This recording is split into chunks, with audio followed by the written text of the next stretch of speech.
అందరికీ నమస్కారం. నా పేరు ప్రసాద్ చిగిలిశెట్టి.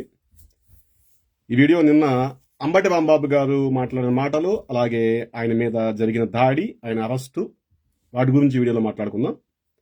అంబటి రాంబాబు గారు నిన్న అసభ్యంగా మాట్లాడారు.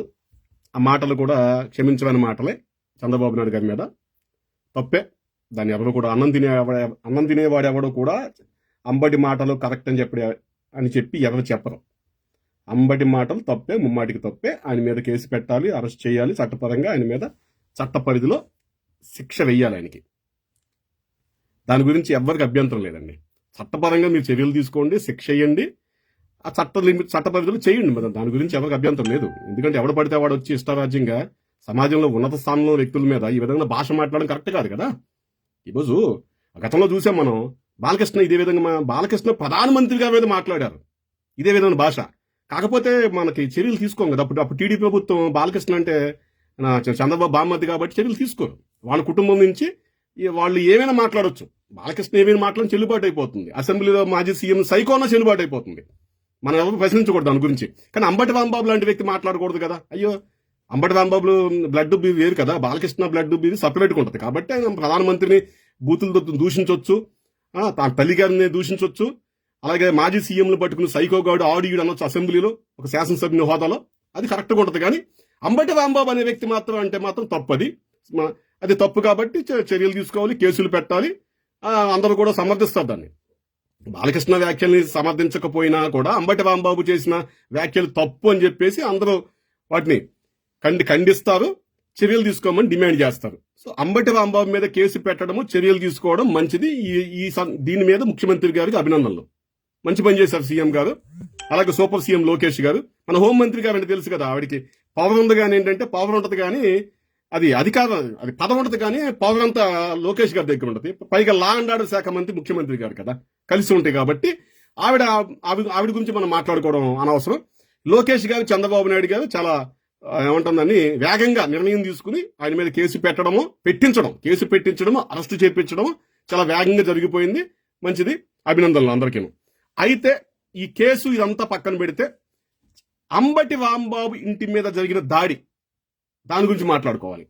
ఒక ప్రజాస్వామ్య వ్యవస్థలో, అది కూడా రాజధాని ప్రాంతంలో కొన్ని వేల మంది వెళ్ళిపోయి ఒక ఇంటి మీద దాడి జరుగుతున్నప్పుడు రాష్ట్రంలో ఉన్న లా అండ్ ఆర్డర్ ఏం చేస్తుంది, శాంతి భద్రతలు ఏం చేస్తున్నాయి, ఇంటెలిజెన్స్ చెప్పలేదా ముందు ఈ విధంగా దాడి జరిగే అవకాశం ఉందని చెప్పి, పోలీసు బందోబస్తు ఎందుకు ఇవ్వలేదు, అక్కడ పోలీసులు మీరు ఎందుకు డిప్లాయ్ చేయలేదు?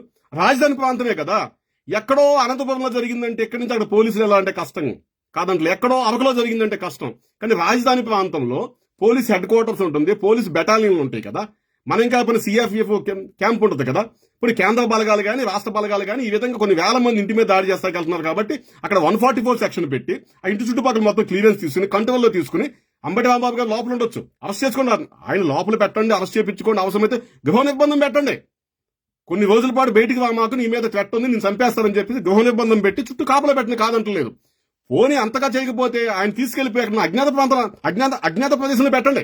తీసుకెళ్లే పోలీసులు కోర్టు సరెండర్ చేసి మేము ఈయన హైడ్ చేస్తున్నాం కొంతకాలం పాటు, ఈయన థ్రెట్ ఉందని చెప్పేసి. అది జరగాల్సిన పని కదా. దాడి అనేది ఏ విధంగా చూడాలి మనం? చంపేస్తారా దాడి చేసి జనాన్ని? నూరు జాలాడో, ఆవేశంలో కావాలని అన్నాడు, ఓకే. చట్టం ఉంది, న్యాయం ఉంది, పోలీసులు ఉన్నాయి, కోర్టులు ఉన్నాయి, శిక్షలు ఉన్నాయి. అంతే కదా మనకి భారతదేశ రాజ్యాంగ వ్యవస్థ ఏర్పడిపోయింది. మహానుభావుడు అంబేద్కర్ గారు రాజ్యాంగాన్ని ఎందుకు రాశారు? ఇందుకోసం రాసింది. ఎవడు పడితే వాడు చట్టాన్ని చేతుల్లో తీసుకోవడానికి రాజ్యాంగం రాయలేదు. ప్రతి ఒక్కరికి ప్రధానమంత్రి దగ్గర నుండి కింద స్థాయిలో ఉన్న ఓటర్ వరకు కూడా ప్రతి ఒక్కరికి కూడా ఒకే విధమైన చట్టం, ఒకే విధమైన హక్కులు రాజ్యాంగం ద్వారా కల్పించారు మనకి. రోజు చట్టాన్ని చేతులు తీసుకోవడానికి రాజ్యాంగం లేదు.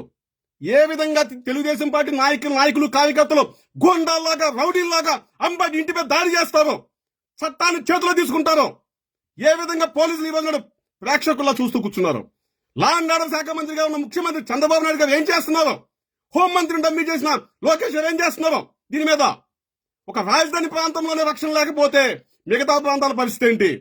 తెలుగుదేశం నేతలు కార్యకర్తలు గోండాల్లాగా, రౌడీల్లాగా, వీధి రౌడీల్లాగా ఈ విధంగా దాడులకు దిగుతుంటే మిగతా వాళ్ళ పరిస్థితి ఏంటి? ఏం జరుగుతుంది? గత వైసీపీ ప్రభుత్వంలో గోండారాజ్ జంగిల్రాజ్ ప్రభుత్వం అని చెప్పేసి తెలుగుదేశం జనసేన అందరం అన్నాం కదా మనంతా కూడా ఎల్లో మీడియా అంతా కదా రోజు నాడు టీడీపీ పార్టీ ఆఫీసు దాడి జరిగింది, మేమంతా ఖండించాం. దాడి తప్పది. చంద్రబాబు నాయుడు గారు ఇంటి మీద దాడికి వెళ్లారు, అది తప్పే, మేము ఖండించాం. ఎల్లో మీడియా ఖండించింది, ప్రతి ఒక్కరు ఖండించారు దాడుల్ని. మరి ఇప్పుడెందుకని ఎల్లో మీడియా ఖండించడం లేదు? ఇప్పుడెందుకని టీడీపీ వాళ్ళు దాడులు చేస్తున్నారు? అప్పుడున్న గోండారాజు పరిపాలనకి, అప్పుడున్న జంగిల్రాజు పరిపాలనకి ఇప్పుడున్న పాలన తేడా ఏంటి? ఇది జంగిల్రాజు కాదా? ఇది గోండారాజు కాదా? ఎంతమంది దాడులు చేస్తారు? అక్కడ గత 3 నెలలు 4 నెలలు అవుతుందండి. ఎక్కడ కందుకూరులో ఈ విధంగా 3 యువకుల్ని నడి రోడ్డు మీద ఫార్చునర్తో తొక్కిచ్చేశారు.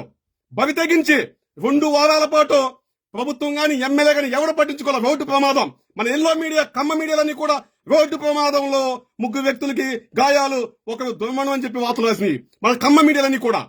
మరి ఈ విధంగా మేము ఎవరైనా ఇది మాట్లాడితే చాలు, నోటి మాట వస్తే చాలు కార్లేసం తొక్కించేయడం, ఇళ్ల మీద పడిపోవడం, దాడులు చేసేయడం.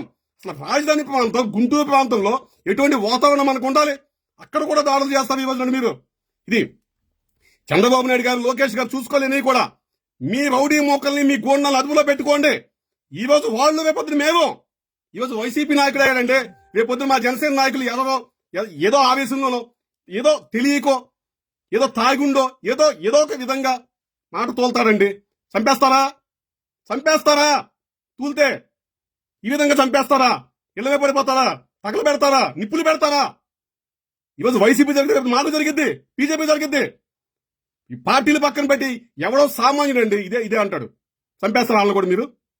ఈ విష సంస్కృతి వైసీపీ ఏమైతే నాటిందో, ఈ విష సంస్కృతి దాడులు అనేవి టీడీపీ ఈరోజు కొనసాగించడం బాధాకరం. ఇది ప్రభుత్వంలో ఉండి ఈరోజు టీడీపీ ప్రభుత్వం పైన కూటమే, పైన చెప్పుకోవడానికి కూటమే, కింద మొత్తం 95% వరకు, 90 నుండి 95% వరకు మొత్తం తెలుగుదేశం ప్రభుత్వం.